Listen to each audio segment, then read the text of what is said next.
nematodasi Meladonidaceae polifag bo'lib, kamida 100 turi o'simliklarni zararlaydi. Jumladan madaniy ekinlardan guruch, suli, arpa, javdar, bug'doy, makkajo'xori, shuningdek piyoz, lavlagi, tarvuz, qovun, qovoq, bodring, loviya va boshqa ekinlarni zararlaydi. Arpa-gal nematodasi Meladonidaceae mo'tadil iqlim mintaqalarida Amerika Qo'shma Shtatlari, Kanada, Yevropaning ayrim mamlakatlarida keng tarqalgan. Nematodani aniqlangan holatlari Eron, Liviya, Argentina, Chili va Yangi Zelandiya qayd etilgan. Meladonidaceaening tarqalishini mumkin bo'lgan yo'llari ildiz mevalar, ekish materiallari va boshqa zararlangan ekinlar orqali, shuningdek nematoda bilan zararlangan tuproq, rulonli maysazor o'tlar orqali amalga oshishi mumkin. Ushbu mahsulotlar guruhini alohida xavf tug'diradi.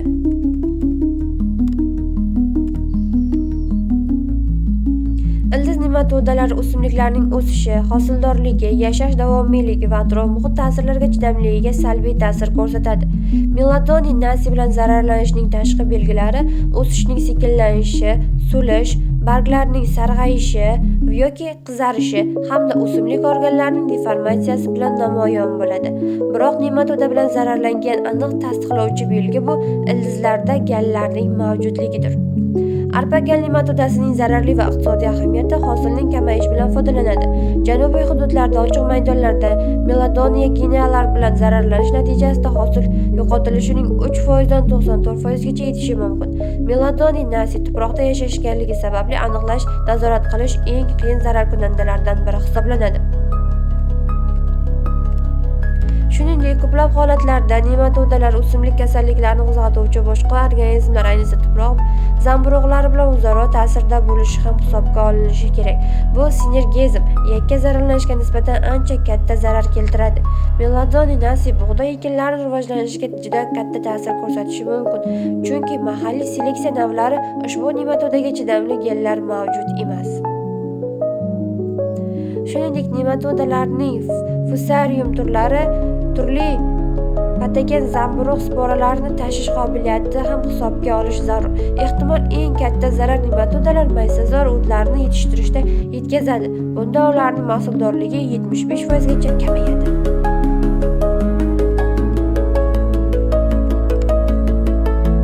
Arpa-gal nematodasi Meladonidaceae 1965-yilda aniqlangan. Hozirda kamida 5 ta fiziologik irqi mavjudligi isbotlangan bo'lib, bu holat ushbu nematodaga qarshi kurashni murakkablashtiradi. Meladonidaceae tuxumlarining embrional rivojlanishi uchun 22-26 gradus haroratda 15-17 kun talab etiladi va natijada ikkinchi yosh lichinkalar hosil bo'ladi. Birinchi post tashlash uchun ichida sodir bo'ladi. Ikkinchi yosh lichinkalar invazion hisoblanadi. Boshqa meladoniyalar turlari kabi invazion ikkinchi yosh lichinkalar mos xo'jayin o'simliklar ildizlarida tomon harakatlanadi. Ildiz uchini zararlaydi. Ildiz bo'ylab doimiy oziqlanish joyiga siljiydi. Lichinkalar ildizga kirgandan keyin ikkinchi, uchinchi kunlarda harakatsiz holga o'tadi. Lichinkalarning ildizi zararlanish nematodaga tutash ildiz hujayralarining o'zgarishiga va dumaloq shaklda gal o'sma bo'lishiga olib keladi.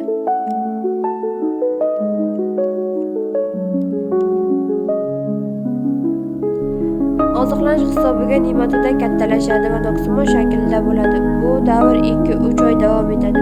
Shu vaqt ichida gal yuzasida och sariq yoki jigarrang rangli tuxum xaltachalari hosil bo'lishi mumkin. Ularning o'lchami 0,5 mikrondan 0,5 hosil yetadi. Meladonidaceae odatda yiliga faqat bitta avlod beradi.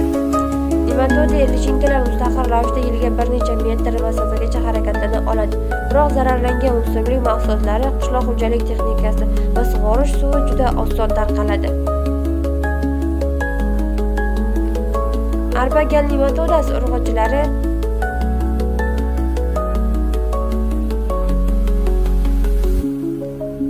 sharsimon bo'lib, bo'yin oldi keskin torayadi. Shuning uchun ham bo'yin qismi deyarli yo'q. Bosh uchigacha silindr ko'rinadi. Erkaklar o'lchamlari bo'yicha juda o'zgaruvchan. Ularning bosh tanadan deyarli ajralmaydi. Boshining balandligi 4 mikrondan eni esa 9 mikrongacha. Dum qismi to'mtoq va juda qisqa bo'lib, uzunligi tana anal diametrining 3/2 qismiga teng. Tuxumlarning uzunligi 71-99 mikron, eni esa 36-48 mikron. Ikkinchi yosh lichinkalar uzunligi 418-665 mikron, Nayza Style uzunligi esa 13-15 mikron tashkil etadi. Ushbu nematodalar ildizni yoki tuproqdan ajratib olish mumkin.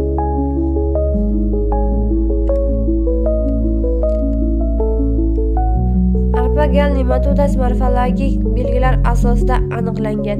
Meladoni nasi boshqa meladoni turlaridan yaxshi farqlanadi.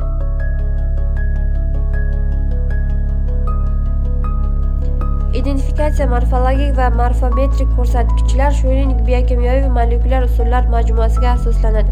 Mikroskop ostida aniqlanishi faza konstruksiyasi qo'llash tavsiya etiladi. Hozirgi vaqtda meladoni turlarini aniqlash uchun to'liq kalit mavjud emas. Shuning uchun to'liq aniqlashda molekulyar usullar ham foydalanadi. Meladoni nasiga qarshi kimyoviy preparatlar foydalanish iqtisodiy jihatdan samarasiz.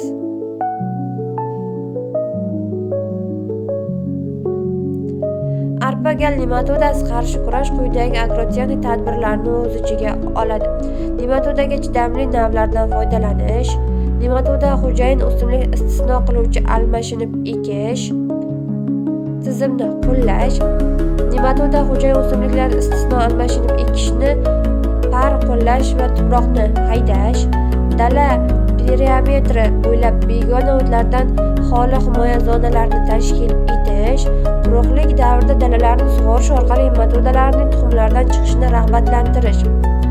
Bir daladan boshqasiga o'tganda texnik jihoz